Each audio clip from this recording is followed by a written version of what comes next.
в ранах, побоях, величезних синцях. Їй боляче, тяжко, та вона не кричить. Радість моя, не здавайся, стій до кінця. Вірю, що тяжко, вірю, болить. Яка ти побита, красуне моя, замучена, втомлена, наче й не ти. Тіло в крові і від горя бліда.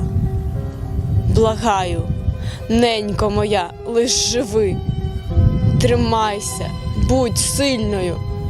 Мамо, не плач, твої сльози тяжчі за весь інший біль.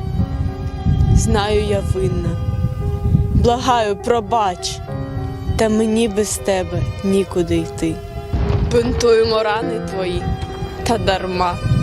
До дірок знов їх розривають кати.